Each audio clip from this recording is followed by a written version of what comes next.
Hello, everybody, and welcome to another episode of Neo Kobe Pizza, the only gaming podcast that floats in soup. My name is Mark B., and joining me today is a friend of mine and generally all-around good guy, Mr. Greg Johnson. How you doing today, sir? I'm doing good. A little hot, but I'm okay. Yeah, it's pretty disgusting out here on the East Coast, unfortunately. But hopefully that will rectify itself at some point before the freaking heat death of the universe. Jesus. Uh, all right. So the other day, you and I were having a conversation about various things related to gaming and the concept of MOBAs, online games in general, and things related to that came up. And when I had mentioned that I had had a discussion on the business side of things relating to gaming in general and DLC and whatnot, you had mentioned that maybe this might be something we could work with as far as the MOBA and online communities were concerned. Right. And I think it raises a question of essentially is gaming trending towards every game that comes out have to be an esport capable game? Yeah, and it's if you had looked at gaming, at least a lot of the popular games in this past year, it kind of shows that trend to a certain extent, where if you're not making weird little indie games, you're trying to make something that's cashing in on the expansion of esports, which is weird. Yeah, I mean, it seems like it falls generally into two buckets. You either have the esport push or you have the DLC push, or sometimes both. So a lot like games like League of Legends are esports and DLC pushing and things like that. So yeah, it's kind of gotten me to a point where recently I found myself going back towards retro gaming and kind of I guess when things were a bit of a simpler time, and it made me curious and think like, oh, I wonder if other people kind of feel, the same way. Yeah, and I mean, you can kind of sort of see why that would not be the worst idea from a developer perspective. I mean, okay, esports has been pretty successful in the past couple of years. StarCraft 2 is a huge deal for Blizzard, clearly. Evo was just on ESPN, and that had to be a huge deal, not just for the fighting game community, but for fans of Street Fighter V, Capcom, who had seen Street Fighter V sales start to stagnate. There's definitely got to be money in that market, but it's just weird because as of 3, 4, 5 years ago, you couldn't make a competitive game that was just a competitive or just an online game. And now it seems like a lot of games are specifically trending in that direction. Right, they're developed with trying to be an esport in mind. Like, so you have a game like Overwatch, for example, where clearly that's what they had in mind, and to a lesser degree, Hearthstone too. Like, clearly was trying to push that avenue. So I don't think it's necessarily a bad thing. I think it brings people in to want to be doing gaming, and it expands the audience. But at the same time, it does kind of make you feel where every game you're expected to play it as an esport. Oh, yeah, and it's just look at how many games in the past few years we've seen that are doing this sort of thing. Overwatch, Battleborn, Titanfall, and that's not even getting into the MOBAs. Just off the top of my head in MOBAs, you've got League of Legends, Dota 2, Heroes of the Storm, Smite, and Paragon. Really? Do we need five MOBAs at this point? Is I don't know. I'm tempted to just start this as the question of the podcast is what the fuck, but I guess the simpler question is this sustainable? I don't. I think HOTS is an example that it's not sustainable, right? Because you have a pretty, I think, an enjoyable game. I enjoy it. I know the question a lot of people ask is why does it even exist? But I think part of the reason why it exists is that Blizzard was pissed off that this is something that was built using our framework. It was originally a Warcraft 3 mod that made the original Dota game, and then I kind of expanded into the MOBA genre. So they felt that they wanted a piece of their pie. I get that aspect of it, but at the same time, the way they've approached Blizzard's approach esports in general, they haven't exactly been great at it. Whereas, Valve had their approach where they basically just threw millions of dollars of tourney money, and then Riot has had an iron grip on the tournament scene too. So they already had a disadvantage going into it. And I've seen the criticism for HOTS is that there's almost like a elitism. There's already elitism as there is in MOBAs, but League players basically say they won't play HOTS because it's too easy, or you're a noob if you play it. So it's got a lot of things kind of going against it. Well, I mean, it's interesting too, like as you're talking about HOTS and everything associated with that, because it seems to me, just from looking at it, I didn't know this at the time. Activision Blizzard actually filed a lawsuit against Valve over the Dota trademark, which kind of seems to have inspired the release of Heroes of the Storm. So your supposition that they did it because they're pissed off at Dota doesn't seem like it's far off at all. Well, yeah, I mean, there was talk of that for years where they tried doing a loss. I know they tried multiple times in the past, and I think they just kind of gave up on it because I mean, really, if you look at the texture models, if you played, did you play Warcraft 3? I did. Okay, so I mean, if you look at the texture models of Dota, they're basically Warcraft 3 characters. Like you can anyone who's played that game could look at it and be like, this was taken from it was inspired from Warcraft 3. League to a lesser extent, they kind of took a more creative approach on most of the characters. But yeah, I could see where Blizzard's frustration would be. But on the flip side, again, Blizzard didn't have the forward thinking or the foresight to say, hey, here's this really popular mod we have that was fan created. We there could be something here. Then that's kind of their loss. I mean, you give your fans a tool to create mods and games. There's a chance something is gonna take off, and that's what happened in this case. Oh, absolutely. And it's the first time I was introduced to Dota in any capacity was through a coworker who one day while we were all working on an evening shift had brought in his laptop and was playing it, and I was like, that looks like Warcraft 3. He's like, it's a mod called Defender of the Ancients. And I was like, okay, I've never heard of that before, but it looks interesting. And then a year later I'm like, wait, Dota is actually a thing that like lots of people, what the fuck? All right. Yeah, and I think going back to the whole esports thing, MOBAs are exciting games. I mean, you have very fast-paced combat. There's so many different characters. There's so many different team comps and things that can happen. The meta shifts and all that good stuff. So it makes for an exciting esport game. StarCraft 2, same deal. It's fast-paced. There's big battles. Like it makes for a good esport.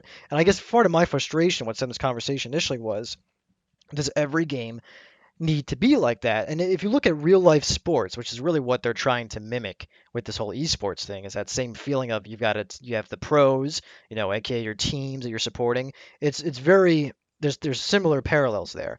But at the same token, in the US, for example, you only have three or four sports that are exciting, really. Two of them, in my opinion, are exciting to watch, and then you don't see like extreme badminton or extreme tennis. Like, yeah, tennis exists, like it's a professional sport, but no one's lying around the block to see it, at least in the US. I get there's Wimbledon and all that. But you see my point? Like, I think that gaming developers need to look at genres and say, let's just leave the genre for what it is and not try to make it an esport and let everything else, kind of thrive organically.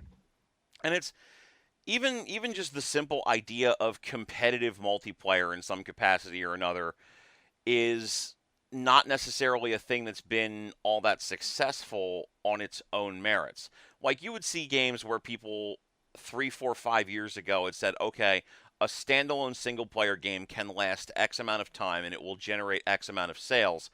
And ideally, we would like to create these games also with some online multiplayer, but online multiplayer games, taken on their own merits, didn't do very well.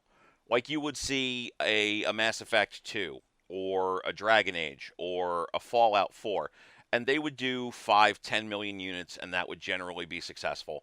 And then you would take the few games that maybe wouldn't stand so well on their own, a Bioshock 2, a Dead Space 2, um, or sorry, Dead Space 3 in this case, and you would tack some degree of multiplayer onto them. Actually, no, both Dead Spaces. 2 had a competitive multiplayer mode, and 3 had online co op. And you would start seeing these single player exclusive games that were getting multiplayer tacked to them. But then when people tried releasing multiplayer exclusive titles, especially on the consoles, with something like, say, MAG or Evolve, the game's fucking tanked. Nobody wanted a game that was entirely online only, and the sales suffered for it. Yeah, and I think I know exactly what you're talking about, where it's like back, 10, 15 years ago, multiplayer was an afterthought. And a lot of games that where multiplayer became popular, GoldenEye is an example of this, it was never even an intended focal part of the game. It was the campaign and the story driven. Now, I think part of the reason why games like MAG failed was simply because, one, the online infrastructure was complete garbage. I mean, if you bought it on PS3, you weren't going to play that. I remember my cousin picked that game up, and it was just the lag was so bad that it was really not doable. PlanetSide is another example of like a online multiplayer game that the original one did well, but the release, from what I understood, struggled out of the gate. I think they recently did an update to it that made it a little bit more palatable, but in general, I don't think it took off that great. Now, again, though, I think that you're seeing the switch of that. Like Battlefield, Star Wars Battlefield, that came out, didn't even have a single player campaign. It was online only, Yeah, and it's multiplayer. yeah, Titanfall and Battlefront were both really considered to be failures insofar as the public perception goes, but let's be honest here. They made their money back and then some. Both games moved somewhere around 10 million copies. They made their cash. It's Titanfall failed because nobody bothered to do anything with it long term. It's one of the fastest games I've ever seen that from launch people immediately stopped talking about it, which was just amazing to me that within a week nobody was saying anything about Titanfall, nobody gave a shit about it, but it moved 10 million copies somehow. So it don't care, it got paid. And Battlefront is a game where no matter how much money you made off of that, if you as the publishing house had to come in and say, "I'm sorry that this game wasn't what it was supposed to be," you fucked up. That's the beginning and the end of it there. But then Destiny, The Division, and Splatoon, which were all games that are pretty much exclusively online games, though Splatoon has a mild single player mode to it, are considered to be successes in some capacity or other, and they're all online exclusive as well, or mostly online exclusive. Successes, but they've all received huge amounts. I haven't played Splatoon, but I know Destiny's received a lot of criticism. I play Destiny. I've done all the high-end rating and all that for quite some time, and I'm on the wall to even pick up the next expansion because of the fact that like you're paying. This is a whole other conversation, like I guess what DLCs turn to become. You buy the base game for 60, then you buy the expansion packs. And the expansion really consists of reskinned weapons, maybe one raid, which the last one didn't even consist of a raid that they released, Taken King, and it's just been I don't know. I don't know what the end game is. You're right. They're selling. They're making money, but you're paying more and more for less content that we would have gotten 10 years ago, which is kind of interesting. That there's really no protesting with that. I mean, there is, but yet people still spend the money and buy it.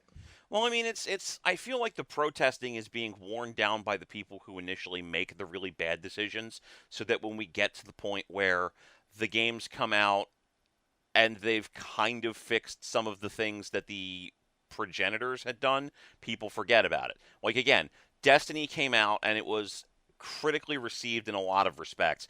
People couldn't get nearly enough loot that they would want off of drops from enemies, and you had people attempting to look for infinite respawn caves in order to just try and get some type of loot that was worth anything. The level structure was criticized, the amount of post-game content was criticized, and they fixed Destiny over a period of a year to get it to a point where it's the game it probably should have been at launch. So then games like The Division follow up on that, and they're like, okay, what are all the things that Destiny did wrong? And I mean, to me personally, I still think The Division has some really bad ideas for how it's structured, and the way that Ubisoft is choosing to respond to people who work with like trying to exploit code or exploit things that are done wrong in the game is a bit draconian. But for the most part, it took a look at what Destiny did wrong and actively tried to avoid doing that. It still does plenty of things wrong, but more people are more receptive towards it because it fixes the obvious complaints and kind of leaves the less obvious ones off to the side for later patching if they get around to it. Yeah, and I think that raises part of the frustration with that. We're talking about Destiny now, so I'll stick to that. Um, you kind of feel like you're paying for a beta test, and Diablo 3 struggled with the same issue. You have this super hype product, you're paying the $60, in some cases more than that, if you're getting like the season passes or DLC on top of it, or not every game has that, but in this case, let's say you did. So now you're looking at $90, and yeah, you get a game that literally you can blow through the content for the most part within probably a week. And I know with Destiny, the first raid, like most people cleared out within like the first week or two, and then you're farming your loot, and that's just how those games work. But it definitely did not feel complete. And a lot of No. things they showed at E3 as well, like planets we didn't get, and then lo and behold, people also found out, and this is slowly coming back to me, a lot of the stuff that was available in the expansion pack was on the actual disc, and they just didn't turn it on because they wanted to get that sweet, sweet DLC. And that's not a surprise at all, but it's also interesting that like the scientific method as it relates to video games has been a thing that we've been involved in for years, right? Developers will release experimental games and they'll say, "Hey, what do you think of this game?" And maybe we'll love it. Sometimes we'll probably crap all over it. And then other people will come in and refine that to get it to the point where it needs to be. Like Overwatch didn't spawn fully formed into the world just by itself. You know, we had games like Mirror's Edge, Brink, Team Fortress. Team Fortress, that's a perfect example. We're the infant version of what Overwatch was, and Overwatch eventually evolved off of the backs of those games. And its developers have been releasing these experimental games that eventually get sanded down and refined and made into art over time. But we're starting to see the beginnings of developers refining their own games that don't work as intended, and it's good in one respect because the person who creates the concept is making the money off of it instead of somebody fixing it and releasing it as their own game 3 or 4 years later. But by the same token, it's just weird seeing something evolve from a game that nobody's happy with to a game that most people are happy with over the span of a year. But is the reason they're happy with it because it's actually a great game, or is it because what they got initially was so fucking awful and they wanted to like it so badly because of the IP that when the changes are made, they're like, you know what, I can live with this. Like that's what happened with Diablo. Like Diablo was this beloved IP. Everyone who bought Diablo 3 didn't buy Diablo 3 because of anything we saw about the game. It was because we loved Diablo 2. Like that's just a reality. And then Diablo 3 came out, and it just what? Did you play Diablo 3 at all? Oh yeah, I've been playing it. Okay. So when Diablo 3 released, like it was the epitome of like poor itemization. Itemization was horrible. Yeah, and one of the big things of why it was delayed, like it was in development hell for years, no pun intended, was because of the real money auction house. So Blizzard trying to get that to work. So, and that's part of my frustration with it is that these developers are trying to fit in mechanics make money off the game and be able to control the third party pockets, like item buying in this case. And as a result, they don't get it right. They ended up getting rid of the real money auction house, that insult to injury, and they reversed all the itemizations. They remade the game basically from the inside out, which is great. It's great that they did that, but the expansion that we had to buy and spend money on and wait a year and a half for to 2 years was to fix the game we'd already purchased. And that's a recurring trend I see. Destiny made that mistake. Final Fantasy Online made that mistake. Final Yep, Fantasy Final Fantasy Online, 14, Realm Reborn is a good game now, but when they right? started, everybody hated that fucking game. They had to let people play, I think, like 8 months for free while they unfucked everything with it. Yeah, I purchased that game and I played it, and like that's I keep seeing this happen. We wait these massive titles, we spend all this money on it, they hype you up, they spend more time getting you to buy a Founders Edition and do everything else than really work on the core of the game. They're so busy trying to figure out how can we squeeze every single cent out. Oh, and by the way, how can we also make it an esport? It's like stop worrying about let these things happen organically. Like literally, the success of League of Legends, I think, is so important to look at this. It was made by no one. It was made by fans. It was a cool concept made by an existing mod of a game, and it blew up into a multi-billion-dollar franchise and a whole entire series of games. That's what we need to do. There needs to be more innovation. Stop spitting out IP. Stop worrying about DLC. If you make a good game, you're not going to have to trick people into things or force them into it. They'll willingly spend that money. And it's just weird though, like competitive multiplayer has been in games for, especially with the online component, for years at this point, right? It's Call of Duty has been pretty much bought and sold on its competitive multiplayer, though they always had that core single player component in there that people would buy the game for if they hated the competitive multiplayer but still wanted to, I don't know, shoot brown people for 10 hours or whatever. I did that. I played the campaigns because I thought it was most of them were immersive and they were fun. I mean, back in the day, I was actually a Medal of Honor guy. I was kind of annoyed when Call of Duty came around because it completely killed Medal of Honor. But yeah, I think that's a big part of it. Is those campaigns are fun, and it's I don't know if it's just shooting brown people. Maybe that's part, but I like the historical aspects of it, and I like playing the different guns and flying different ships and going through different periods of time. And to have them gut that, it is frustrating for people like me that also do multiplayer, but purchase it for the campaign too. Yeah, and it's the thing is for the PC market, competitive multiplayer, cooperative multiplayer, whatever, exclusively multiplayer games aren't quite as novel a concept because Counter-Strike has been around for years at this point. And as you had mentioned before, Team Fortress 2 has been around for years and years. And they've evolved Team Fortress 2 over time, putting in things where you can do real money transactions in order to get certain things and adding in cooperative modes like man versus machine. But these games didn't just fall to the earth like out of whole cloth. They were released 7, 8, 9 years ago in some respects, and slowly evolved over time to become these really robust things. Right. But for a console perspective, like we didn't really start seeing those kinds of things as successful enterprises until Overwatch may be the first game that does that sort of thing to the exclusion of all else and is a successful product. Yeah, I'm trying to think of this. I mean, Destiny tried doing that, but they weren't targeting purely PvP. Like they had a their big focus was the PvE aspect as well. So I don't know if you could really give that as an example of a multiplayer. If we're talking player versus player, then yeah, Overwatch. Multiplayer in general, I'd say Destiny was successful with it too, although they did make some mistakes and struggle out the gate. Right. The closest thing I can come up with is maybe Titanfall or Battlefront, but again, it's they made their money, but nobody really likes them or thinks particularly highly of them. But Overwatch, Jesus Christ, Overwatch is a huge success, and there's no way to understate it.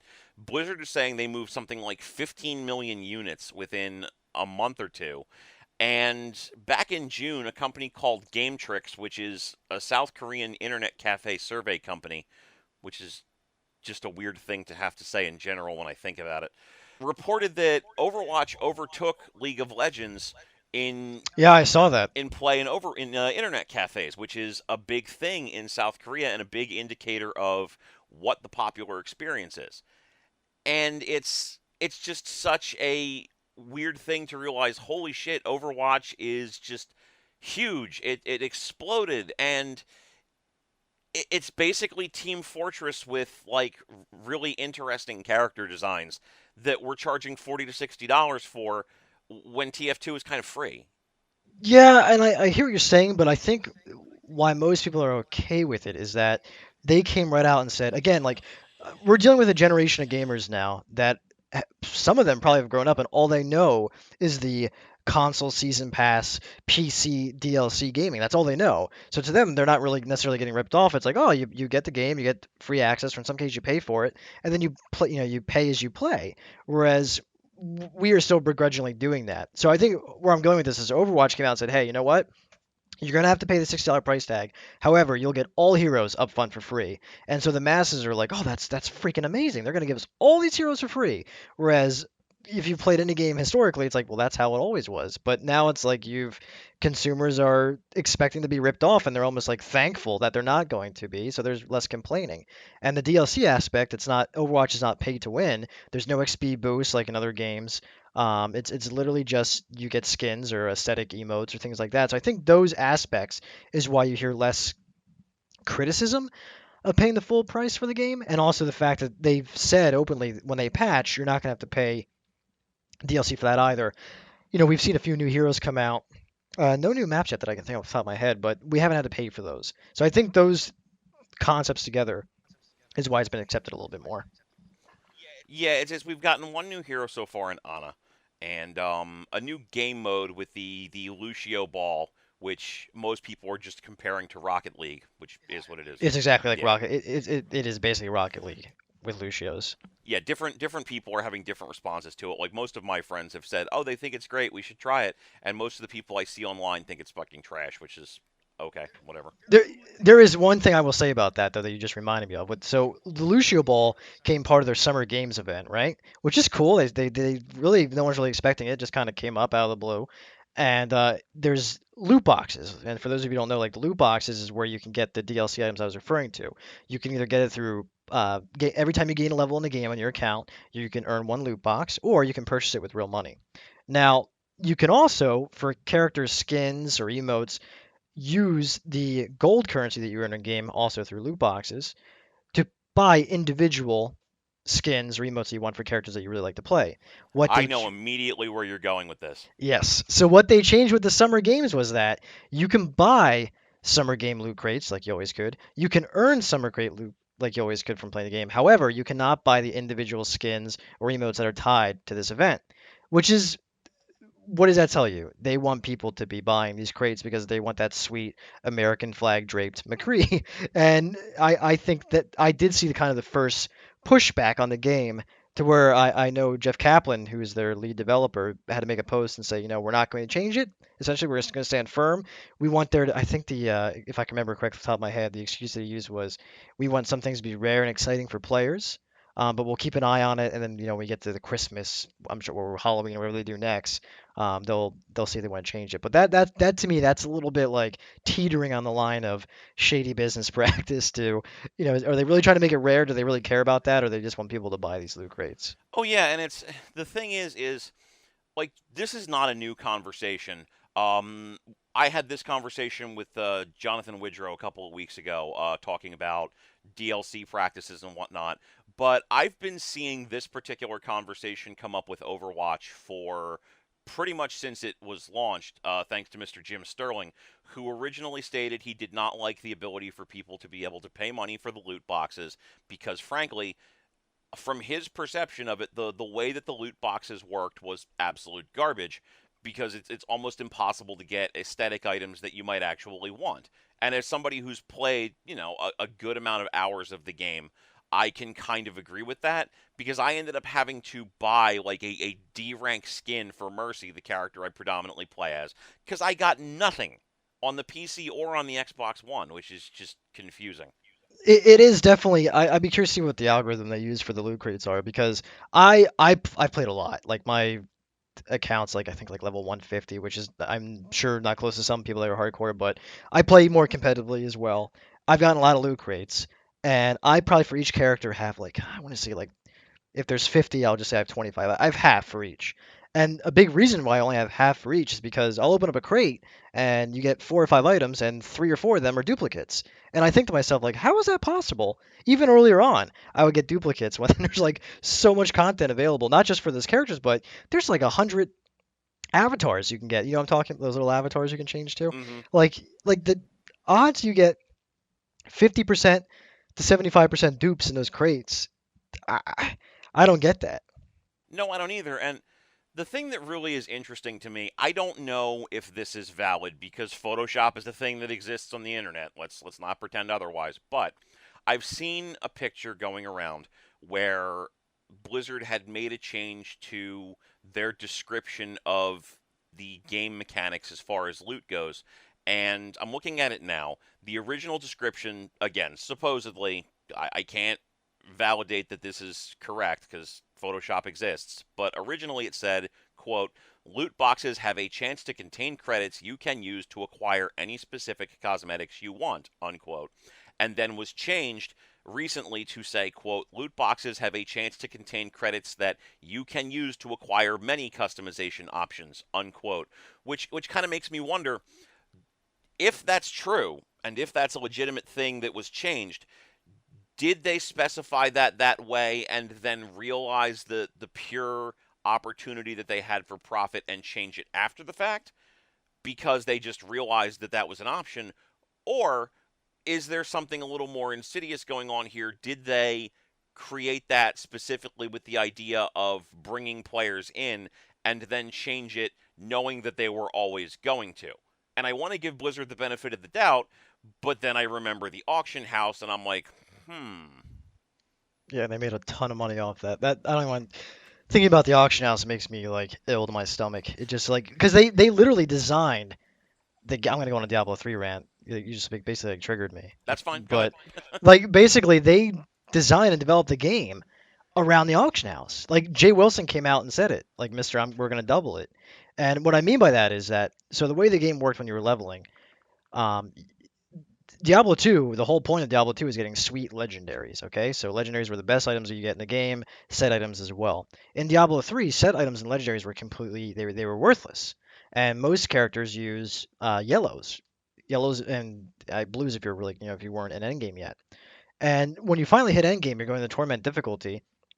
The loot, it was like playing an MMO. You had to like farm Act One to get this gear, and they basically made items horrible because they were worried, according to Jay Wilson, that people would just buy the best stuff off the auction house, be able to hit end game too fast, and they would stop spending money because they achieved it too. So they basically put in this like slow progression curve intentionally for profits, and then designed the game around like having shitty items on purpose. That is horrible design. And then that insult to injury, Act 1, the better items were in Act 2, but you couldn't get strong enough. I don't know if this like will be clear enough to people, but basically you couldn't progress to the next stage of the game with the items you had without purchasing items off the auction house. Like it just wasn't possible. Like you were gated in Act 1 based on the item level because items were scaled off item level there. So let's say monsters were able to be defeated with an item level of 60. I'm just simplifying it. Act 1 would only give you up to 40. So it couldn't be done. Like in theory, if you're like God mode never got hit, maybe you could do it if you had an eternity and maybe a GG group. But the vast majority of players wouldn't be able to do it. So what do? They turn to the auction house, and that was the insidiousness of Diablo 3. It was just horrible. Like no one played that game to play yellows. They wanted legendaries. That's what ROS fixed. Like they added brand new legendary affixes. Legendaries were end game again. They added cubing. They added a ton of content, and I do not fault them at all for that. They've done a lot to revitalize the game. But that business plan, 100%, revolved around the auction house. And I think they lost a lot of confidence in people after that. Oh yeah, and it's not like this is the only example of Blizzard kind of doing stuff that maybe isn't the nicest possible thing to do from a fiscal perspective. Because let's not forget that StarCraft 2 is also kind of in that boat of doing things in a way that makes it kind of apparent that Blizzard wants your money above and beyond anything else. Because the original StarCraft was released with all three sets of races represented in the storyline and all of the relevant character options available to players pretty much up front. And then they released Brood War, which was a solid expansion, gave lots of options to all of the different races, and it was just the game, the expansion, that was it. You were done. Okay.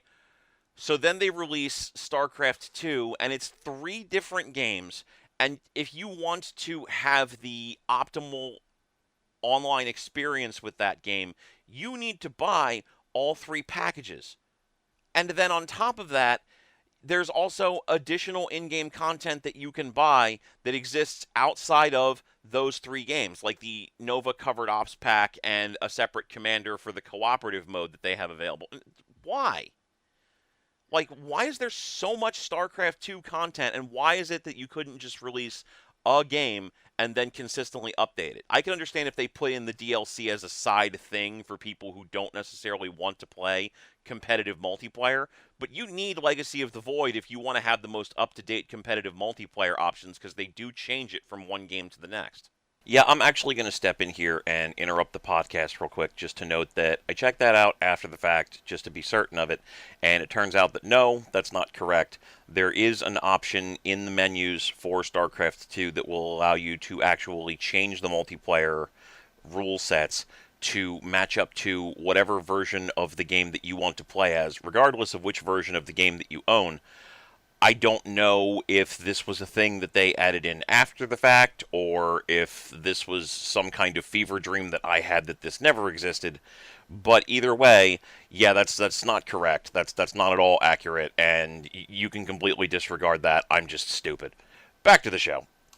Yeah, and I think StarCraft 2 is another one that sold a lot of copies initially, but really fell off the competitive scene, partially because of MOBAs and just times were changing, but also and partially because of Blizzard's not being able to juggle the competitive scene in general, how they license their games and not letting people form these tournaments. They wanted to own it themselves, but they didn't know how to effectively do it. They're trying to make changes now with like buying MLG, and trying to make that a successful enterprise. We'll see what happens with that. But really, the other thing that I was kind of going with this is that StarCraft 2 made same mistakes Diablo 3 did. You had a successful formula, and for whatever reason, they were like, we just can't use the same ideas again. Like, we can't have another Necro. We already had a Necro. We gotta have a Witch Doctor. We can't have a Lurker. We're gonna have a Berker. Like they change these little things that like piss their fans off, myself included. And I don't get it. Like they almost do things to kind of like spite themselves. So I think it was a kind of a perfect storm where for uh, good 5 6 years where like Blizzard was really making a lot of bad decisions and like had kind of had a sour taste in their fan base mouth. And I really think Overwatch now is kind of the rebirth, hopefully, and Legion soon in a couple weeks actually. Legion comes out on my birthday. A little fun fact for you. I'm hoping it's kind of like the second coming of the golden years of Blizzard that I grew up with as a teenager and really became a loyal fan of theirs and still stay through it, through the kind of the crappy expansions and crappy franchise reboots they've done. So hopefully they've learned from it. Hopefully they're listening to people. I think they get it too, and I hope in general, like I'm not trying to make this a Blizzard only bashing thing, but in general, people need to listen to their fans more because it's going. You're investing hundreds of millions of dollars into these IPs and into the competitive scene and thinking you know your customer base and maybe their pure fanboyism will blind them into making bad choices with their wallet. And I think that's kind of turning now and people are wising up to it. I'm hoping that's the case anyway. Well, I mean, 2 points on that. The first is this is not the first time that Blizzard has come up as a big discussion point around multiplayer, real money transactions, things of that nature. Again, in the conversation with John Widrow, I had brought up a discussion surrounding the blog 8 Years in Azeroth, where a gentleman talked about running a guild during the high points of World of Warcraft, starting from vanilla, going all the way through Burning Legion and whatnot, and talking about how the game's mechanics had changed over time to accommodate better to more casual players, and how achievements had been put in that would attempt to entice the hardcore raiding guilds, but elements like the 40-man raid and things like that fell off, and terminology was changed in a way so that it didn't make it readily apparent that 40s were better than 25s and 25s were better than 10s. So it ultimately ended up catering towards the more casual players as time went on and kind of lost that fan base that was die hard, do or die. We're going to get what we're going to get out of this game. And ultimately might have contributed a lot to Blizzard's losses from World of Warcraft. But further, the reason why their name keeps coming up is because they're so heavily invested in all of this. Oh, I You agree. know, World of Warcraft was the standard bearer for MMOs up until about the point where nobody really gave a shit about MMOs anymore. Cataclysm. Yeah, when World of Warcraft died, nobody cares about MMOs. They're not a conversation piece anymore. Like that genre exists. I agree 100%. Like we've seen that with Star Wars Galaxies burned out. I mean, every MMO that's tried to come out in the last 3 to 4 years has bombed because people don't want to dedicate the time and effort into those kind of games out. It just doesn't. They're not popular. I mean, they may make resurgence at some point. I hope they do because I enjoy it. But I think MMOs as we know them are done for now.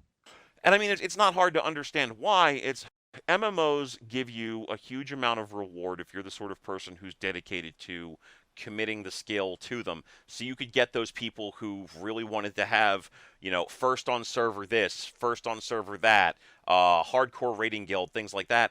And MMOs have kind of gone the way of the dinosaur in that. Like Final Fantasy XI, when I picked that up, I invested a real-time month into that game, and I retired from it as a level 45 paladin because I didn't want to deal with all of the bullshit associated with getting my character up to level 70. And Final Fantasy XIV, I spent an overall month, but not real time. Real time was probably 2 to 3 days, and I got my character completely leveled up to 50, and going through post game content to get the extra equipment before I personally realized that MMO post game content is just not for me. But it's that time difference is huge, and people would play in vanilla in World of Warcraft and pound their way through the content, and now they give you a fucking token if you buy the expansion pack that's upcoming Legion that just gets you to level 100. Yep. Yeah, and I mean, I know I played day one since vanilla, and I can remember. I think I had about I want to say like 14, 12 to 14 days playtime. Um, when I hit cap, if I remember correctly, and now you could do it, God, in a couple of hours, like maybe 6 or 7 hours, if you have like the recruiter friend or heirloom gear to help you level up. Unless, to your point, you do the token, that's an option too. Like what they've done historically for the last, I want to say since Mr. Pandoria, if you pre-order the next expansion, you would get a token to upgrade the character. Not only upgrade the character, but also max out two professions, which that's a huge time sink too. So, and there's it's kind of like a fine line between because part of the joy of MMOs is that you put in the time, you put in the hard work, and now you've got you've reaped the rewards, and you get to show off to the thousands of other players. But we could probably spend an hour and a half talking about the missteps of WoW and why they've hemorrhaged people. I think part of the reason is that in order to cater to the masses and the casuals, to your point, they've sacrificed the community feel. You have cross-realm interactions, which is great. It cuts down queue times. You can queue to groups instantaneously. You don't have to spam a chat room looking to find people and hoping for the best. But what do you lose because of that? Well, you lose a sense of community because you don't know who these people are, and as soon as you finish the activity you're doing, you're never going to see them again. And for me, like that, what kept me logging in every day and pounding out for years back from vanilla to really Wrath of the Lich King until I took a break in Cataclysm was I had a set group of people that I was looking forward to playing with. We had our realm, we represented our realm, and I think that's really gone away now. Like it's not doesn't feel the same. I think people talk about that. Part of it's probably nostalgia, but I think part of it too is just how accessible everything is. You have that instant gratification of a high level character. You can jump into an LFR for those who don't know, is looking for raid, which is like the entry level raid point. But really, it's you can seriously sit there and be AFK while 29 other players play the game for you, and then you collect your loot. And then they wonder why people unsubscribe. Well, that's because they hit in game in the matter of seconds, and then they grinded out all the gear as far as what they're going to be capable of or motivated to do anyway. Because as far as they know, they can't differentiate between normal, heroic, and mythic. Why should they? They've got their purples. So I think that's a big part of why you see the fall off. And at this point, what's driving people back is probably more story driven and content driven of that aspect, as opposed to the mechanics of the game that really haven't changed much in the last 12 years. Yeah, and the thing that's interesting to me that actually ties it back to the concept of where all of this competitive multiplayer is coming from begins and ends with the idea of defined, clear structures that show who is the best in World of Warcraft versus what people are starting to gravitate towards in gaming as a whole. To also tie this back a bit to the ludonarrative dissonance discussion Matt Yeager and I had a week or so ago, it goes like this. People love, there are two different groups of people who are going to be closer to the ludology side of things and people who are going to be closer to the narratology side of things. Narratology focused gamers are going to love BioWare games or Undertale or games where the narrative is strong. Okay, they're not part of this conversation, but it's good to know that they exist. Ludology focused gamers are the motherfuckers who are going to spend 20 hours practicing a bullet hell shooter and are going to entirely grade their gaming experience based on how complex the systems are, how rewarding they are, how rewarding the difficulty is, and so on. We've started seeing a trend toward a lot of people loving the idea of Nintendo hard games. Dark Souls is a perfect example of this. It's a game that to this day I am still fucking baffled that it was a game of the year candidate and winner for a lot of sites. Oh my god! Thank you for. I don't think I've actually had another gamer admit that thought process. I purchased that game based on the hype, which I admit in hindsight I should have done. I think it was like an Amazon sale they were doing, but paid it for like 20 bucks. But anyway, put the game in. I think I lasted 10 minutes. I got to that first fucking werewolf, and he like just fucked my shit up. And I'm like, this is horrible. And the UI was bad, and the itemization was bad. And again, I played for 5 minutes. I'm sure probably gonna be mad at me, but I just didn't find it enjoyable. And a big part of why those Nintendo games were so hard, again, we talk about developers making decisions. They intentionally did it because they could only fit so much in those cartridges. The games were short. They had to find a way to make the games last longer. And the way they did that was by putting in broken mechanics. So I, I, I I've found myself going more towards the narrative-driven games because I'm getting tired of every single game having to be a five-player MOBA. Even though Overwatch is an FPS, they're following that MOBA competitive game template of you need five people, you need voice comms, you also need to have a very specific meta comp setup. Meta is like the word of the year, the last couple of years, really. And I'm kind of just getting burnt out and sick of that. Oh yeah, and it's like me personally, I love Dark Souls. Not going to pretend that I don't. I think that the franchise is great, but I love From Software games, and I've always loved From Software games. And they make the games that they want to make, even if they're broken and fuck-handed as hell.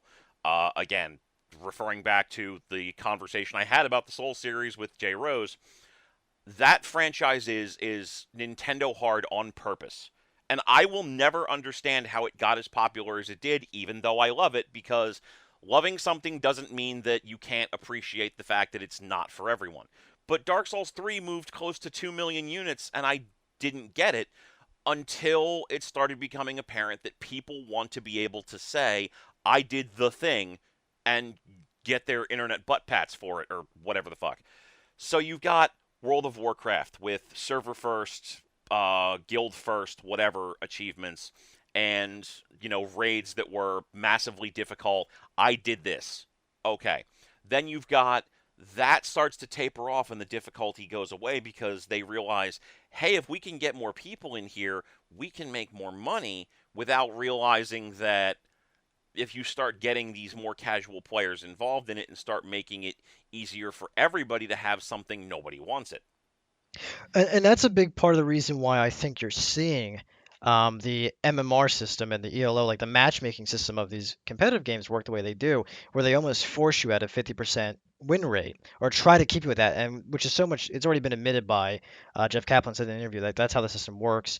Hots devs said the same thing, and I find myself I'm like around rank 64 in Overwatch, and I have players that are completely garbage on my team that are ranks below or not as good, and that's because that's the game's way of saying, hey, here's some casuals that want to play the game too, and you basically have to win them the game. And I'm tired of that. I'm tired of like playing with people that just like don't want to play the game the way it's meant to be. If you want to play, they'll play competitive because to your point, they want the rewards. They want to be like, I'm rank 60, or if you're a league player, I'm diamond, or I'm platinum, or I'm master league. StarCraft's the same way. StarCraft ladder system and league ladder system is kind of the same deal. HOTS is the same way. They all follow that same formula of you're climbing these ladders. You got a little trophy next to you in a rank, and everybody wants that. But the reality is like not everyone's good enough for that. And developers will never say that. They never will. They're like, well, if you're bronze, it doesn't matter if you're bronze, but no one wants to be bronze. So everybody wants to be as high as they can be, and that's why you see, I think, a lot of volatile attitudes in those games. People flaming, people freaking out. Like games had competitive when I was growing up, and people are definitely better than others. But like if I joined a COD server back in the day, like you could get steamrolled and no one really cared because you were on their team, but you weren't on their team. Like does that make sense? Like there was no rank. If you lost that game, you weren't gonna go down. Like all people cared about was their kill to death ratio in FPSs. All people cared about in RTS was their single player record. Multiplayer was a joke. So I we're being forced in these comps, and I think that developers are geniuses and figure out a way for good players to carry bad players with this whole 50% formula, and it's frustrating. I definitely see players that should not have the ranks they have, whether they're paying for ELO boosting. That's a whole other conversation because that's also running rampant in all those games. I don't know, but it's just I don't really know if they can curb it either. But the MMR is definitely I'm not a fan of it for HOTS and I'm not a fan of it for Overwatch. Okay, so I have a rough idea of what you're talking about with it, but just what is ELO, what is MMR here? So MMR and ELO, so what the game does is they have an algorithm that looks at you as a player and says, you are this good, and we're going to assign a numeric value to it that represents how good you are. In a game like HOTS, you typically like a beginner player would have like a rank of 1500, whereas when you start to get to like 2000 plus, you're okay. 2500 means you're experienced. 3000 means you're very experienced. 3500 or higher, you're pro level. Okay. And this is a value that you can't see as a player, but it happens behind the scenes. There are websites out there you can go to, like HOTS Logs, Overwatch Pros, that aggregate using the formula and your wins loss. They pull all your data and then they translate and goes, here's where you would be. Blizzard's not telling you this, but this is where we see you are. And that's how they match you in these games. They match you with people to try to even out the MMR on teams so that it comes out to an equivalent number. Just how like Overwatch, you notice that players are like different levels, like their ranks, and Hmm. they try to like even the ranks out. Same concept, just behind the scenes in like games like League and HOTS, they're looking at MMRs. Plus the rank that you're in too, like it factors in all those things. So what you can have happen sometimes is that you have a player who's 600 MMR points below you, but when you take all the teams together and all the players add them together, they average out to an equivalent number supposedly. But you always are in a situation where typically someone on the team or two people on a team are pretty far below where the rest of the team's curve is. And that's what I find, and that's kind of where I was going with it, where like there's a lot of like not great players. You eventually escape from that, but in order to escape from that, where like you have players who literally just don't know what they're doing, you'd think it'd be like in the gold and platinum tiers, but it's not. It's more like you literally have to be in the top 1% of the player base to start having decent multiplayer experiences. So, all right, now I have not gotten into competitive with Overwatch. I'm just not skilled enough. I don't think, to do this sort of thing, and I rely almost exclusively on playing a support unit because I'm not good at shooting people. I'm sorry, it's just a thing I'm terrible at. All right. That having been qualified, I've played enough Call of Duty to look at that and to see how the numerical values kind of spread out there.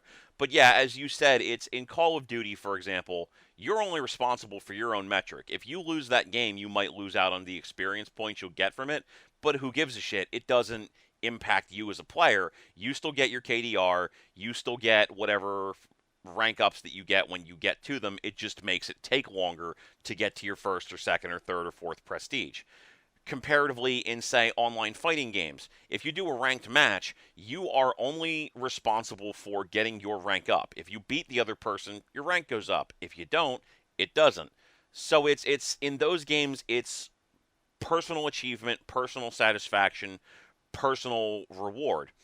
In these sorts of games, from the way that you're explaining it, it sounds like not only is it a team based effort to get to where you want to go, but the game kind of, in its own way, seems like it maybe kicks you in the dick for being good to a certain extent. It kicks you in the dick from being good, and basically, in order to climb, and I want to clarify too for people listening, I'm speaking purely from a solo queue perspective. Because you can do two things. You can either queue as a team, or you can queue solo. The vast majority of players don't have four other people, five other people sitting around wanting to run these matches. So for myself, I just do solo because a lot of my friends are casual gamers. And yeah, what happens is that typically you were in the middle or the higher end. I've never been in a situation where I'm the lowest rank in a game that I can think of. So and it also again it factors in a lot of things like win streaks and all the above, and it really tries to bring you to a 50% win rate. It's trying to equalize you around there, and so for you to really separate yourself from the pack, you have to single-handedly. It gets to a point where you have to single-handedly win games to climb up past where you are currently sitting at, and that's just how they're designed. And I'm not a huge fan of it. Like it's doable, but it does require you to really carry the team or and play a specific role in this. Like you'll never be able to do it. Like you said, you mentioned you play support. Good fucking luck ranking up to top tier. If you go to like the Overwatch top tier ranks right now or HOTS, every single person in the top, I would venture 99% of them are going to play assassins where they can where they can carry or pure damage dealers. And that's because you have to do that to be able to win the matches. Right. So it's support is going to be a useful function and everybody needs it, but if you want to actually get anywhere, fuck you, play Reaper. Yeah, if your team's garbage, you're just healing people. Your healing may be amazing, and maybe your healing could theoretically carry the team per se. But if you have bad damage dealers that don't know how to prioritize properly, you can heal them for days. You're just delaying the inevitable, which is a team wipe. So yeah, that's the same with MOBAs too. Like the MOBA players, they don't necessarily main support or defense heroes or flex. They'll typically go pure, hyper carries. Okay, so with all of this discussed, the there's a lot of things that make this just seem very convoluted and complex, but these games do still make their money back, and part of it has to come down to the idea of getting that recognition, getting those rewards, getting that oh I achieved this or I achieved that metric. But another thing probably comes down to the conversation that we had that initiated this, which is the idea of people kind of sort of think they're going to become the next esports superhero. Yes. And if you go to the WoW forums right now, I promise you, you'll find a post saying, looking to form a team for BlizzCon. And I swear to Christ, every player I talk to, even if I was trying to find like a team that wants to push ladder but realizes that we're not going to be going to any tournaments, every single one that I would find in HOTS or in Overwatch thinks they're going to be going to tournaments. And I don't, it's almost like like they feel like they're losers if that's not what their ambitions are. Which I find really interesting because I think I don't know if it's because they really do idolize. I have a hard time personally watching the competitive matches and really like getting behind a specific team or player. And maybe that's just a problem with me. I just can't connect with it. Like, and I grew up with competitive players I really respected, like Grubby in Warcraft 3. I respected the hell out of him, and I think he's a good player. But I never like followed his scene, if that makes sense. I never really followed team scenes. Like I'll watch competitive games. I've gone to many BlizzCons. I've watched. I've enjoyed. I've had fun. But I really didn't have anything in there emotionally if people won or lost.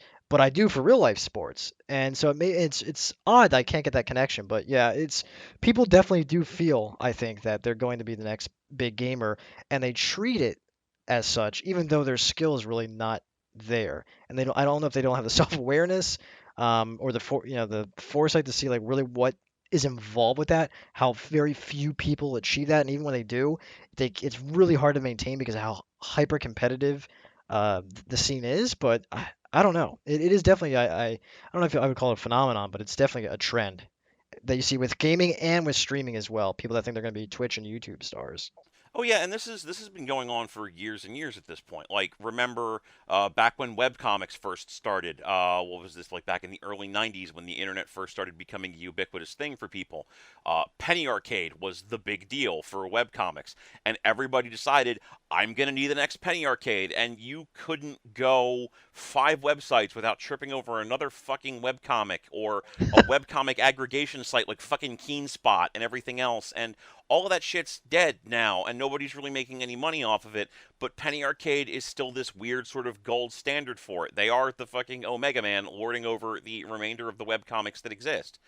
Or with streaming, as you said, PewDiePie. And Felix is a decent enough guy. He's really deluded about the fact that he thinks that him saying bad things about games aren't going to destroy those games to a certain extent because he doesn't really get that he's super famous relatively within the confines of internet fame, but everybody wants to be the next PewDiePie, and to the point where you see stories about people getting addicted to drugs because they're trying to do whatever to compete. And with the ubiquity of streaming services to the point where they're built into your consoles and the tools that you can use now on PC are easier than they've ever been, it's everybody's competing to be the next PewDiePie, to be the next multi-million dollar streamer when it's next to impossible. And the thing that really confuses me too is like I get the gaming industry, they're smart. I give them credit. Like they may get burned every now and then and called on their bullshit, but they're following the same formula that's already been done. I mean, think about when you were a kid, or if you weren't into sports personally, like kids in your class that would buy that famous baseball player, football player, and put the poster on the wall, and they played little league because that's what they wanted to emulate. They wanted to emulate their heroes. That's what gaming is turning into, and that's exactly what people want. They want you to have an emotional attachment. Nostalgia is powerful, and they've tapped into that, I think, as well as they can with the whole retro gaming thing. And now they want you to get attached emotionally to teams that play the games. Oh, and by the way, these famous streamers. Well, now one other big thing that goes on on YouTube and Twitch is the endorsements. A lot of these streamers aren't telling you that they're endorsing products, or people are thinking they're getting a sincere product review, and they're not. They're basically being paid shills. Hmm. And I think it is a slippery slope, and where you can lose the confidence that you had and the fan base you had based on that. And I don't know really, again, like what the solution is. I think it just is I think it's fine to have ambitions and dreams, but the weird thing is like, and I'm not trying to bring anybody down, but like sports, when I brought that up, it's little kids that get into that, right? Yeah. So it's like little kids get in a little league and then they play, maybe they play in high school, but you don't have grown ass men in their 20s.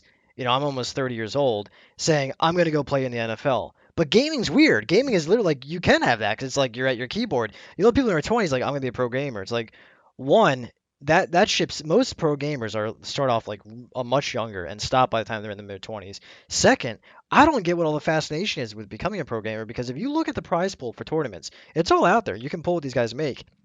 Most of the gaming community is not making like a shit ton of money. Like maybe they're making 60, $70,000. Okay, like if you got an office job and a degree, like you could pull that in too. Like that's the other thing I really don't get the allure about it. I think Boogie 2988. Are you familiar with him? He does like Yes. the okay.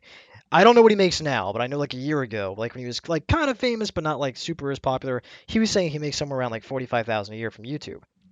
Which again, like not horrible money by any stretch of the imagination, but not something I think I would sacrifice my entire life for. And like that's the thing I don't get. Like baseball, I kind of get it. They're going to be making you see that $100 million contract for A-Rod. You're like, I want that.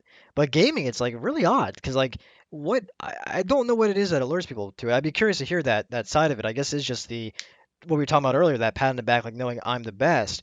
But most of these pro gamers, like they're not. I've gone to many tournaments. I've talked to people. They could give a shit about that. Like they're most of them are purely in it for money, basically. Yeah, and it's like maybe it's because this kind of thing sprung up while we were in the process of already deciding I want to go get an office job because I don't want to eat ramen noodles the rest of my fucking life. So, like, we have a different perspective on it, but I get this from a lot of people that they don't get where that comes from. And, no disrespect to esports leagues. I think esports in general is great. I love the fact that Evo was on ESPN. I love the fact that esports are becoming a legitimate thing, but like I make more than most of your traditional esports players now, and I can't even begin to imagine the idea of playing a video game 16 hours a day to the point where Yes, it's no longer fun and only playing that game. Like I exactly. I did the GVN live podcast with Robert Hubbs and we had Long Island Joe on, who is a notable fighting game community member. He's not like one of the super top tier famous guys. He's not like Daigo Umehara or what have you, but he's notable. And in Evo, he was the only US player to rank in the top 10, which is a big deal for him. And I asked him about it. I was like, what do you do here? And he's like, well, I play Street Fighter to the point where it's not fun anymore. But he still works a fucking regular job. Yeah, and I can totally relate to that. I mean, that's how I was in WoW. I was in a high-end US top 20 guild. I was actually sponsored. We had sponsored, I got a free mouse and keyboard. Woo! And I stopped doing it because there's rules, okay? There's contracts you sign, there's rules. You have to play X amount of time, you have to stream amount of time. It's not a picnic. And it got to a point where, a cool new game would come out. I want to play. It's like, oh, I can't because I have to log on at 6 p.m. Eastern and play till 2 a.m. to get the new raid content down. Like it's a huge, huge commitment. I mean, they have my credit from that because you really are giving up everything for this game. And the other aspect is, in some cases, depending on the game you're playing, like you go to, you ever heard of like the gamer houses? Yes. Yeah, so you go to this gamer house, you're with a bunch of other dudes that you may or may not even like, and then you have a manager who's handling everything. And it's like I personally don't get the allure. God bless the people that want to do it. But what's odd is that it's almost like I'm all for esports growing too. I think it's a great thing. I love this hobby, this industry, whatever you want to refer to it now. I want to see it continue to grow. But it's almost like if you don't like the esports games and like that structure, you get flamed by the community. And that I find really odd. And it's like, why can't we just accept the fact that there are pro gamers? That's what they want to do. That's fine. That's their prerogative.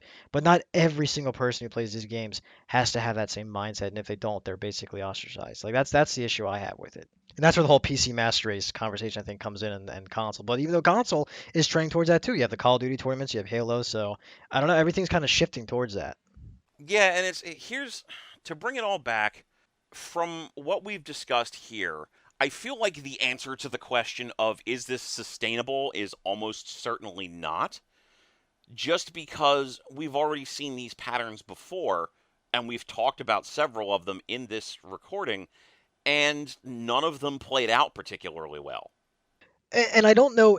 I think the thing too is that is anyone really looking for sustainability though? Like if you look at the gaming crash in the 80s, all companies cared about was games are popular. Let's print more games. Fuck quality. Push them out as fast as we can. And then there was oversaturation of poor quality games. That's what caused the crash. The movie industry. I know where this is gaming, but there's a lot of parallels and similarities here. You see the success of the Marvel franchise. One of the big things in the news right now is Suicide Squad, and you have DC just trying to push out these superhero movies, and they're instead of making it their own, they're trying to fit a formula that was successful and make it exactly the same. And really, no one's being innovative. We get a ton of sequels in gaming, ton of sequels in movies, because people are afraid to fail because these are no longer, um, a couple $1 million, couple $1,000 to produce. They're in the hundreds of millions of dollars.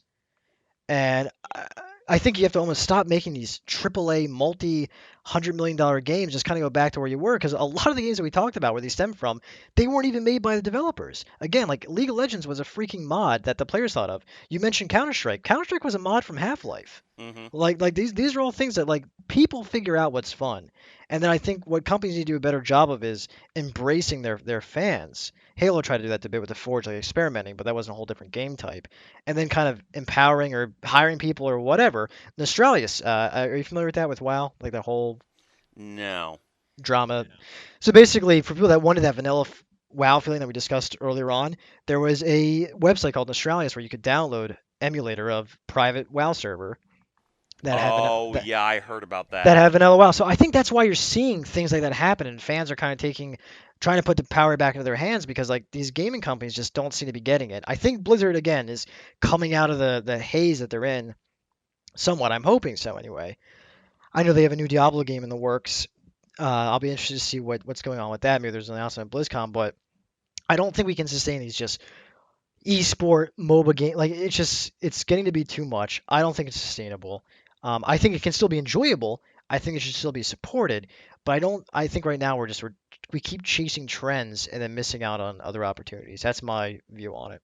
Right, and it's on one hand, like the gaming crash of the 80s isn't as comparable to what's going on now just because a lot of the problems also stem from the fact that none of the people who were making the consoles on which these games appeared were actually making any money off of the third party games because they never bothered to put any controls in place to make sure that people who developed for their consoles had to pay them any kind of money, which was a lesson that Nintendo learned with the Nintendo seal of quality, which became the Nintendo seal later when they realized that they were letting through games that were nowhere near quality products.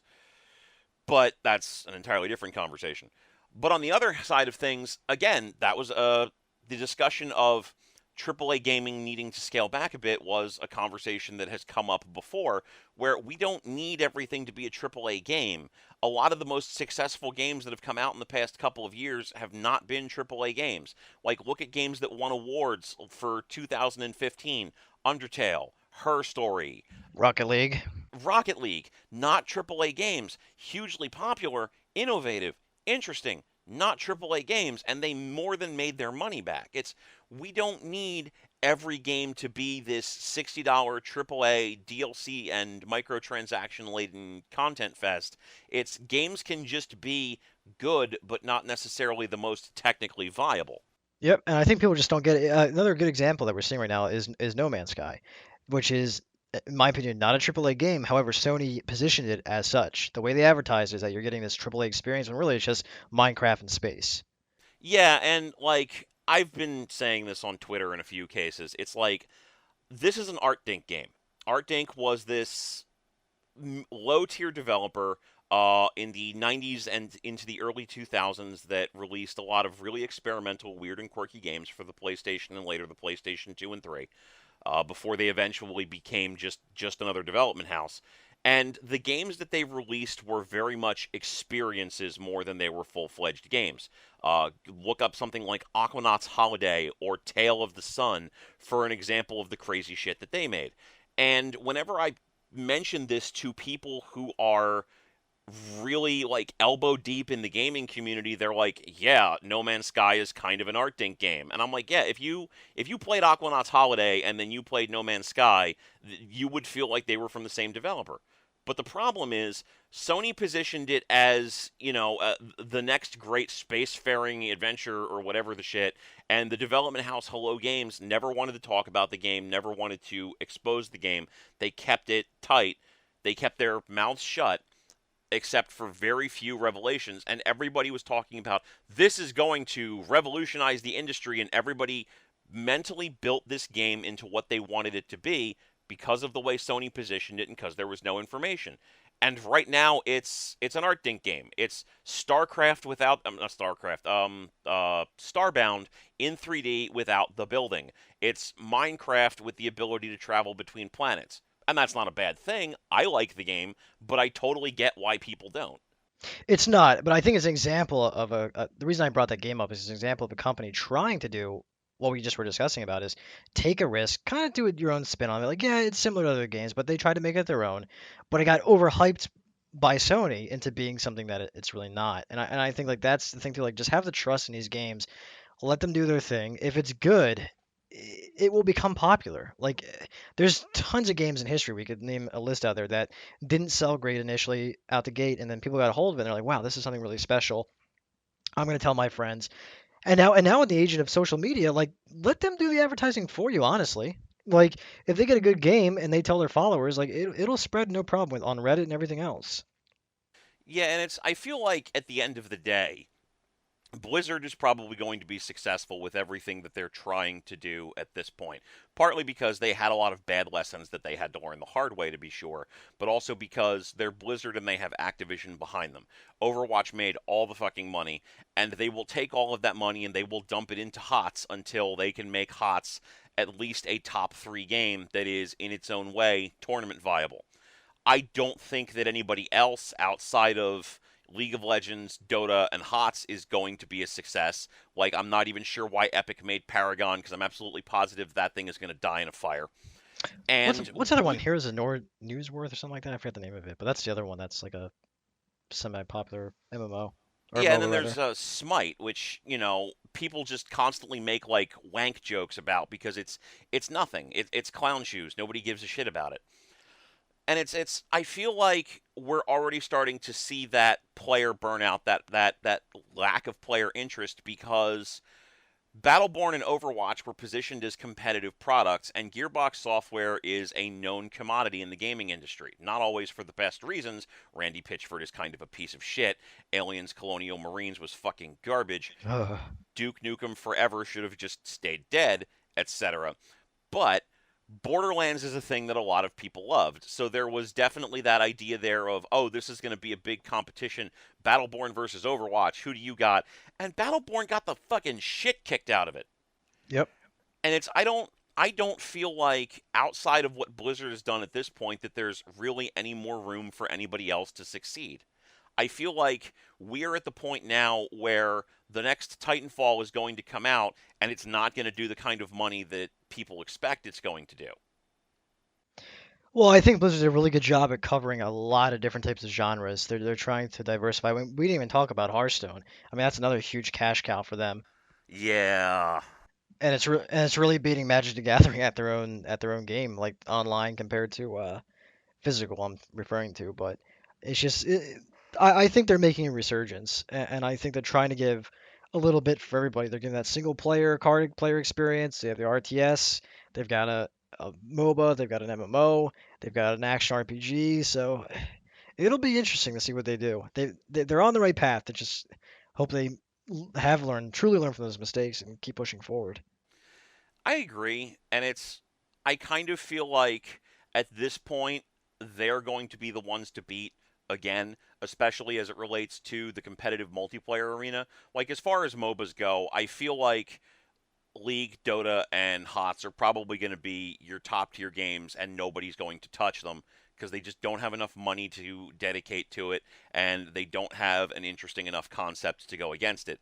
But I feel like the fact that we're probably going to see a few more MOBAs in the next year or two is going to ultimately hurt a lot of the specialness of games like League and Dota outside of their reputations as being, huge competitive multiplayer arenas. Yep. But I also feel like the games that are coming out that are trying to be the new hotness as far as competitive multiplayer go, like in first person shooters and things of that nature, are going to rapidly find that there isn't anywhere for them to get in. Like Titanfall made its money, but everybody was bored with it after, a couple of weeks and it didn't go anywhere. And now Titanfall 2 has to compete with all of the games that have been released in its wake, a Destiny, a Star Wars Battlefront, and to the fact that Overwatch is kind of the de facto competitive experience, I feel like Titanfall 2 is going to be that line of demarcation where we start realizing that players are just not going to invest more money in the new hotness because they've kind of found the thing that's going to carry them for 6 months or a year or whatever, and they don't give a shit about a Titanfall 2 or whatever other game that comes out that's trying to compete in that market space just because there's too much of it. Well, and there's this is another thing to think about too. A lot of people I talk to that play League of Legends, one of the things that even though they tell me how much they hate it and complain about all these different aspects, what keeps them going back is that they've invested a shit ton of money into the DLC. They've built out the different characters, they've got runes, they've got skins. So that's another really, really important aspect to keep in mind is that the financial investment that are being made into these games. And I think that's also going to be what limit people from switching over to the new HOTS. Like what brought people to HOTS is that you had an existing IP of characters that people loved, and that helped. But to your point, a brand new MOBA coming out that's following a DLC pattern, good luck to you. Because like right now, like League is still huge. Like most times if you go to Twitch, there's still the number one game that's out there, and the other ones kind of fluctuate between either like Hearthstone or sometimes WoW or Smash Brothers, whatever is popular given that time or a new title release. But at their core, I think you're still going to have the same big players for the foreseeable future. Yeah, I definitely feel like we're kind of getting to the point where they're reaching their apex across the board. There's no major franchises that you can attach this sort of thing to try to make the buck off of it, and everybody kind of loves what's on top right now. I feel like in the next year or so we're going to start see that slowly pan downward. And it'll be interesting to see if people keep trying to invest in it hand over fist like they've been doing, or if everything's going to kind of peter out and somebody's going to look for the new hot thing. And more importantly, if these sorts of games are going to continue to be sustainable on their own merits, or if they're going to go the way of the rhythm game, where they just quietly peter out and become just another genre that nobody gives a shit about so much. Yeah, and I kind of hope too, like from a streaming perspective and competitive esports, I'd like to see less of like you and I streaming, which is what Sony tried pushing and Microsoft tried pushing. Like, I I don't get. We kind of need to give up the illusion that everybody's going to become a professional streamer. I get that's what they're marketing. I know we touched on this topic, but just to kind of expand on that, I think what would help it thrive is like right now, if you go to Twitch, you're gonna find thousands of channels of gaming that probably no one's watching anything except two or three channels that are really driving that viewership, right? It's the flagship streamers.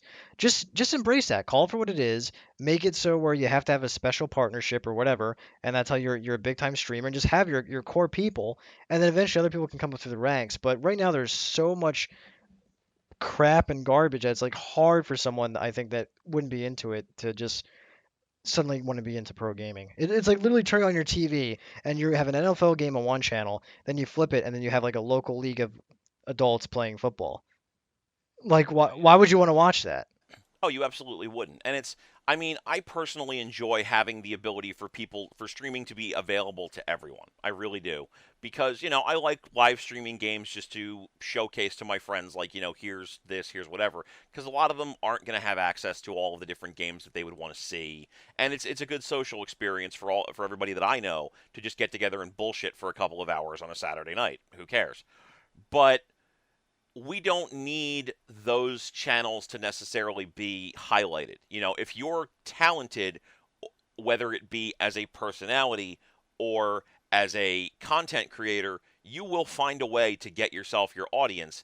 But yeah, there probably doesn't need to be a highlight on somebody who's playing like the hot new competitive game just because they're playing the hot new competitive game. Or just differentiate it. I mean, just have a section where it's like here are pro gamers and here are casual. Like I don't know. I think right now everything's kind of clumped together, and it's kind of like companies said, you know what? Here's these tools. Have at it. If you blow up, congratulations. You make us money. We don't care. But there's no quality control. I mean, you can go to Twitch right now. All you do is you click the game, and then you get spam with streamers. And I think that's where the illusion of anyone can become this comes from. And there's no set standard that differentiates between someone like myself who could start up with one viewer and somebody that has millions of viewers.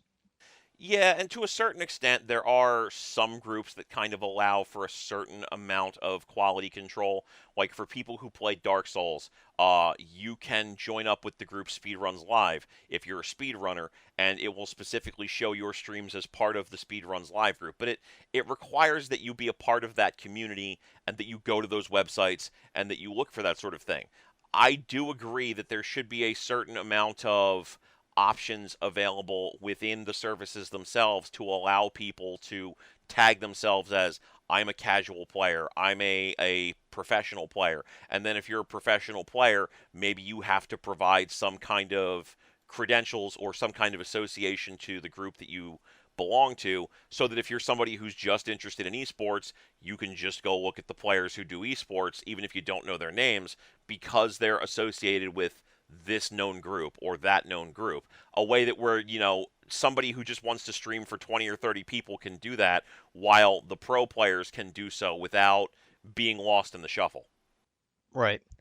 And again, like I'm not huge on the pro scene to begin with, but I think that'd be one way to kind of help bring in players and also have them something to strive for. Because again, it goes back to that carrot on the stick. Like they're like, okay, well, I'm not a sponsored uh, streamer, but I want to work towards that. Just like back in the day when YouTube had the YouTube partnerships that they were like hard. I know it's, from what I understand, it's a bit easier to get now than it was, a couple of years ago. Yeah, so I feel like at this point, what it comes down to is it looks like we probably kind of agree, at least to a certain extent, that these things are going to start petering out, and that there probably needs to be a structure in place to allow esports to thrive so that if these games start petering out, that we don't necessarily lose the games that are popular and the support for esports in the process. Because it is going to be very easy if these games end up losing their popularity on the whole for people to just stop giving a shit about the esports aspect of things and for everything to just go down the drain in one shot. Yeah, I don't want to see it turn off people from playing new games that are focused purely on trying to become an esport. Yeah, and I really hope that that's where this goes, that we eventually get to a point where the custodians who have control of this end up creating a way by which they can take care of these structures. Because this is important, you know? We don't want to go from esports being featured on sports networks and being played in sports bars and things of that nature to everything going away inside of a couple of years because people didn't take care of it. And I hope that the people who are in charge of this kind of realize that they need to take care of this shit and that they need to invest the time and the money, not just in developing the next new hot thing or trying to build a team who can be competitive so that they can get their money and cash out, but that these people actually invest that money into making sure that there's esports in 10 years. Exactly. And the thing too is like I keep making the comparison to real life because there's comparisons to be made there. Someone didn't come up with baseball and then the next year try to come up with a brand new sport and then a new sport and then a new sport and then a new sport. Like if you go to one of the things to look at is again, you go to Twitch, that tells you everything you need to know right there. The same games on the front page now arguably were there 4 or 5 years ago. And that should show companies that you're trying to compete with this. You're trying to create lightning in a bottle, and it hasn't worked. Like the top games on there are Counter Strike, Dota, League of Legends, World of Warcraft, Call of Duty, everything we just talked about. I'm looking at Twitch right now. So it's like embrace if that's what it is, if that's what's popular. Embrace that franchise, give it the proper support. If that's what you're gonna do, and we can't change it, but stop making every new game try to mimic what is already popular and established. Yeah, and I feel like I want to close with this, I think. I feel like all of these developers are trying to chase the dragon that is the success of the first person shooter. Because from the moment that the first person shooter really crystallized as an experience with, I'm going to say Doom, your opinion may differ, but I'm going to say that Doom is where that experience crystallized and it started to evolve. First person shooters have always been popular. Always. There's never been a period where we didn't love first person shooters in the West and think that they were the greatest fucking thing since sliced bread. And everybody is chasing that dragon with whatever they're trying to create. But the thing that these people don't realize is that first person shooters were successful because they had that long period of time where they got to evolve and turn into something new and unique and special and different. The rhythm genre didn't get defeated because a better genre came along. The rhythm genre got defeated because it defeated itself. Dance Dance Revolution and the 8 million copycats killed DDR in the arcades. The plastic instrument genre didn't die off because we got tired of playing those games. It died off because there was 2 or 3 games being released every year in some point, and there just wasn't enough of a market space there to capture the interest in that for the amount of things that were being released. People aren't taking care of these genres. Right. And it's MOBAs could potentially be a genre like first person shooters that stick around because they offer that competitive edge and they offer something that's interesting. But if we don't take care of it, they could end up becoming the next rhythm game. And the major point that I really want to stress is that in 2 separate podcasts, we've brought up World of Warcraft now. But the thing to keep in mind is that another MMO didn't come along and defeat World of Warcraft. World of Warcraft defeated World of Warcraft. That is true. I feel like that's as good a place as any to wrap up, just because at this point, the best thing that we can probably say here is I hope somebody learns a lesson from this, but history has shown that they may not be the case, but you can be hopeful on it if nothing else. But I do want to say thank you to you, sir, for joining me on the podcast today. I do very much appreciate it. Oh, thank you. Happy to be here. So join us next time when our podcast will be 10 games that are ripping off Rocket League. Wait, fuck, really? No, I'm not talking. Never. Fuck that. Anyway, everybody, thank you for listening. This is Mark B. Staying safe out there, junkers.